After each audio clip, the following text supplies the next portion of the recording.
ఓం శనేశ్చరాయ నమ. ఛాయా మార్తాండ సంభూతం రవిపుత్రం యమాగ్రజం అని మనం శనీశ్వరుని అనేకమైనటువంటి పేర్లతో మనం చూస్తూ ఉంటాం. యమాగ్రజం యముడికి అన్నగారైన, అలాగే ఛాయాకి సూర్యదేవునికి పుట్టినటువంటి వాడు. నీలాంజన సమాభాసం రవిపుత్రం యమాగ్రజం ఛాయా మార్తాండ సంభూతం రవి ఈ యొక్క తం నమామి శనేశ్వరం అంటూ మనం పెడతాం కదా. అందువల్ల ఈ శని ఇప్పుడు మనకి ఎక్కడున్నాడండి? ఈ యొక్క సంవత్సరం అంతా కూడా, పరాభవనామ సంవత్సరం అంతా కూడా శని వక్రించి మీనరాశిలో ఉంటాడు. ఆ కారణంగా ఏమవుతుందంటే సాఫ్ట్వేర్ ఇంజనీర్లకి, మేధావులకి, ఆ తర్వాత బుర్ర ఉపయోగించి పెద్ద పెద్ద పోస్టుల్లో ఉన్నటువంటి వాళ్ళ ఉద్యోగాలకు అన్నిటికి కూడా చాలా భంగం కలుగుతుంది. అంతేకాకుండా ఆ యొక్క గురుడు మిథున రాశిలో ఉన్నాడు. అందువలన మనం కనుక గమనించినట్లయితే చిన్నజీర స్వామి ఇప్పుడు మన కాంట్రవర్సీలో ఇరుక్కున్నారు. అలాగే జ్యోతిర్మయ పీఠం ద్వారకలో మరి ఆయన ఉత్తరాఖండ్లో ఉన్నటువంటి దాంట్లో మరి ఈ యొక్క జగద్గురువులైనటువంటి అవిముక్తానంద భారతి గారు ఆయన ఇరుక్కున్నారు. కాంట్రవర్సీలే ఏముండవు. కాబట్టి ఇవన్నీ ఇలా పెద్ద పెద్ద వాళ్ళంతా కూడా పీఠాధిపతులు, బాగా ఫేమస్గా ఉన్నటువంటి వాళ్ళందరూ ఇరుక్కుపోతూ ఉంటారు. అలాగే పెద్ద పెద్ద ఉద్యోగాల్లో చేస్తున్నటువంటి వాళ్ళందరికీ కూడా ఆర్టిఫిషియల్ ఇంటెలిజెన్స్ వచ్చిందని చెప్పి ఉద్యోగాలు కోల్పోతూ ఉంటారు. ఇది ఈ సంవత్సరం అంతా కూడా జరుగుతూ ఉంటుంది. ఇక మనకి వివాహాలు, ఇప్పుడు విజయ దేవరకొండను మనం కనుక తీసుకున్నట్లయితే అదే శని అతనికి మేలు చేసింది. శని మహాదశ, శనిలో శని జరుగుతున్నాడు. ఆరుద్ర నక్షత్రం అతనిది మిథున రాశి. మరి రష్మిక మదన్నది ఏంటండి? మరి స్వాతి నక్షత్రం తులారాశిది. మరి వీరిద్దరికి కూడా వివాహం చేసింది. మన వాడికి రవి, శుక్ర, తర్వాత గురుగ్రహాలు ఇద్దరు కూడా కలిసి రాహుతో కలిసి ఉండడం వల్ల, ముఖ్యంగా మిగతా గ్రహాలను వదిలేసేయండి, శుక్ర గురు గ్రహాలు ఇద్దరు కూడా కలిసి ఉండడం వల్ల మనకి శని దృష్టి ఉండడం వల్ల మనకి ఇతనికి వివాహం జరిగింది, మంచిగా ఇదైంది. మరి ఆ విధంగా ఈ యొక్క శనీశ్వరుడు అందరికీ కూడా ఈ ఐరన్ బిజినెస్లో ఉన్నటువంటి వాళ్ళకి, సినీ రంగంలో ఉన్నటువంటి వాళ్ళకి, రాజకీయ రంగంలో ఉన్నటువంటి వాళ్ళకి మేలు చేశారు. ఇప్పుడు మనం కనుక కవిత గారిని తీసుకుంటే మరి జాగృతి బీఆర్ఎస్ కవిత, కేసీఆర్ గారు అమ్మాయి, క్లీన్ షీట్ వచ్చింది టెక్నికల్ ఇష్యూస్లో. ఆ లెక్కర్ స్కామ్లో ఆమె నిర్దోషి అని ప్రకటించడం జరిగింది. శని మహర్దశలు శని దృష్టిలో ఉండడం వల్ల. కాబట్టి శనీశ్వరుడు కేవలం మనకి హాని చేస్తాడు అనేటటువంటి భయం అవసరం లేదు. కాబట్టి ఈ విధంగా మనము పూర్వజన్మల్లో మనం చేసినటువంటి పాపాల కారణంగా గురుదోషణలు, దైవ దోషణలు, అనాథలకి, వికలాంగులకి, సాధువులకి, మరి పేదవారికి మనం సహాయం చేయకుండా మూర్ఖంగా వెళ్ళిపోవడము, ఇలాంటివన్నీ చేయడం వల్ల, పాపాలు చేయడం వల్ల ఈ శని తన యొక్క డ్యూటీ తాను చేస్తాడు. శిక్షించే వాళ్ళని శిక్షిస్తాడు, మరి మెచ్చుకునేటటువంటి వాళ్ళు మెచ్చుకుని ఇవన్నీ ఇస్తాడు. మళ్ళీ మీరు గమనించినట్లయితే ఈ యొక్క పోతులూరు వీరబ్రహ్మేంద్ర స్వామి వారి బనగానపల్లి మఠం, వీరబ్రహ్మేంద్ర మఠానికి వాళ్ళ ఎప్పటి నుంచో ఎన్నో సంవత్సరాలుగా ఆగిపోయింది. మరి ఈరోజు ప్రతాపరుద్ర అతన్ని, వాళ్ళ అమ్మాయి పెద్ద అతన్ని పీఠాధిపతిగా చేశారు. అంటే అపరిష్కృతంగా ఉన్నటువంటి పనులన్నీ కూడా పరిష్కృతమైపోయి ముందుకు తీసుకెళ్తూ ఉంటాడు. ఏ రాశుల వారికి, ద్వాదశ రాశుల వారికి, మనకి ఏ రాశుల వారికి శని అనుకూలంగా ఉంటాడో ఆ యొక్క రాశులన్నీ కూడా ముందుకెళ్తాయి. ఏవైతే అనుకూలంగా లేవో వాళ్ళకి మరి దెబ్బతీస్తూ ఉంటాడు. అంతేకాకుండా ఇప్పుడు పంచగ్రహ కూటమి నడుస్తుంది. రాహువు, రవి, కుజ, బుధ, శుక్ర గ్రహాలు నడుస్తున్నాయి. కేతు సింహరాశిలో ఉన్నాడు.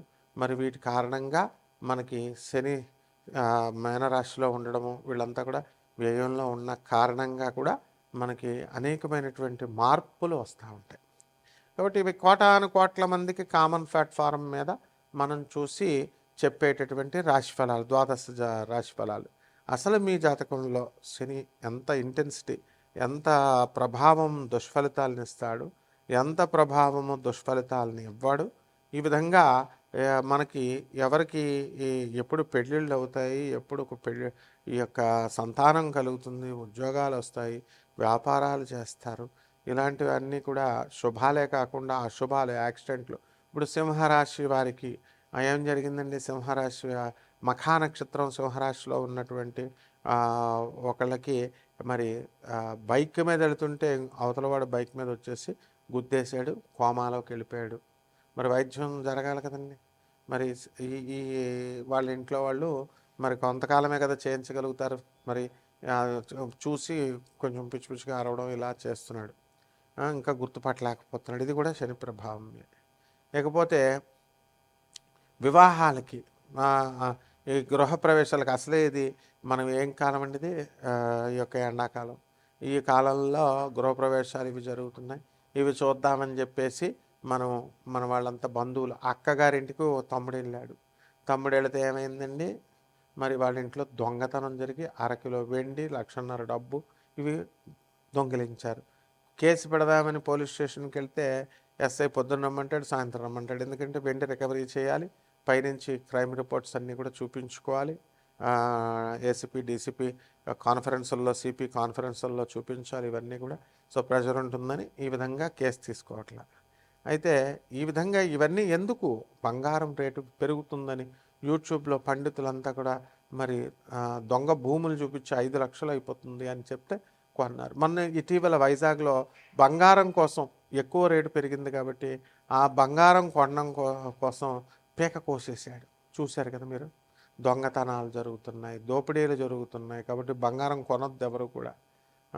పేదవాళ్ళ యొక్క ఖర్చు అనేటటువంటిది బాగా పడుతుంది, శాపం అనేటటువంటిది. కాబట్టి మీ వ్యక్తిగత జాతకాల కోసం మమ్మల్ని సంప్రదించండి. పూర్తిగా ఏమి కావాలో అన్నీ కూడా, ఉద్యోగాలు ఎప్పుడు వస్తాయి ఇవన్నీ కూడా. ఇక 12 రాశి వారి అందరికీ కూడా మనకి ఒక్కొక్క రాశి వారిగా ఈ పరాభవనామ సంవత్సరంలో మనకి ఏం జరుగుతుందో చూద్దాం. ఈ మిథున రాశి వారికి అందరికీ కూడా మరి ఆదాయం బాగా పెరిగిపోతుంది. సూర్యగ్రహణాలు వచ్చేసినాయి. ఇప్పుడు మనకి చంద్రగ్రహణం వచ్చేసింది. ఇప్పుడు కేతుగ్రస్తం పుబ్బా నక్షత్రం 2వ పాదంలో పట్టింది. అయినా సరే కూడా మిమ్మల్ని ఎవరు ఆపలేరు, ఏ గ్రహణమో ఆపలేదు. ఎక్కడికో వెళ్ళిపోతారు మీరు మిథున రాశి వాళ్ళంతా కూడా. ధన ఆదాయం పెరిగిపోతుంది. అయితే 24 అక్టోబర్ 2026 సంవత్సరం తర్వాత మీ ఇల్లంతా చుట్టాలతో నిండిపోద్ది. కాబట్టి ఖర్చు అధికంగా ఉంటుంది. అయితే అత్తగారులు, ఆడపడుచులతో కిటకిటలాడిపోద్ది మీ ఇల్లు. అయితే ఈ మిథున రాశి వారికి అందరికీ కూడా విదేశాలకు వెళ్ళాలని ఆలోచిస్తూ ఉంటారు. అటువంటి వారందరికీ కూడా విదేశీ పర్యటనలు మీరు చేస్తూ ఉంటారు. విదేశాల్లో ఉన్నటువంటి మీ యొక్క సోదరులందరూ కూడా మీకు తప్పకుండా, మీ యొక్క అక్కా చెల్లెళ్ళు వాళ్ళందరూ కూడా మీకు సఖ్యత అనేటటువంటిది గతంలో చెడిపోయింది. ఇప్పుడు ఈ పరాభవనామ సంవత్సరంలో కాస్త మళ్ళీ అందరూ దరిచేరడం అనేటటువంటిది జరుగుతాయి.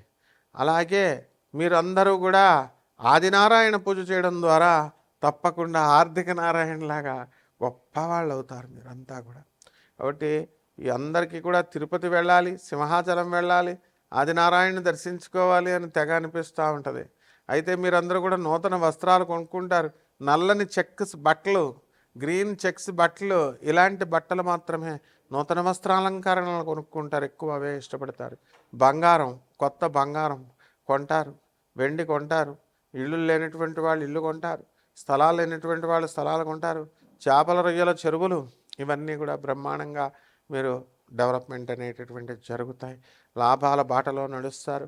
అయితే ఈ యొక్క మిథున రాశి వారికి అందరికీ కూడా 1 డిసెంబర్ 2026 సంవత్సరం తర్వాత మీకు అందరికీ కూడా రాహు మకర రాశిలోకి వచ్చి అష్టమ రాహుపు గ్రహ ప్రభావం వలన కాస్త మెంటల్ టెన్షన్స్ అనేటటువంటివి అప్పుడు ఎక్కువగా అవుతాయి. మీ తండ్రి గారికి, తర్వాత మీ పితృ సంబంధమైనటువంటి బంధువులకి అనారోగ్యం పాలై వాళ్ళ ఆస్తులు మీకు కలవడానికి అవకాశాలు ఉంటాయి. ఇక పరిహారాల దగ్గరికి వచ్చేసరికి రవి జపం చేయండి, రవి స్తోత్రాలు చదవండి, రవికి కిలోంపావు గోధుమల్ని, ఆరెంజ్ కలర్ వస్త్రాలను ఇచ్చి పేద బ్రాహ్మణులకి మరి ఆదివారం నాడు దానం చేసుకోండి. ఉదయం 6 గంటలకి దశమహావిద్యల్లో ఒకటైనటువంటి భువనేశ్వరి అమ్మవారి యొక్క హోమాన్ని చేసుకోండి. ఆ అమ్మవారి యొక్క పూజ జపం చేసుకోవడం ద్వారా బ్రహ్మాండంగా ఉంటుంది. శుభమస్తు.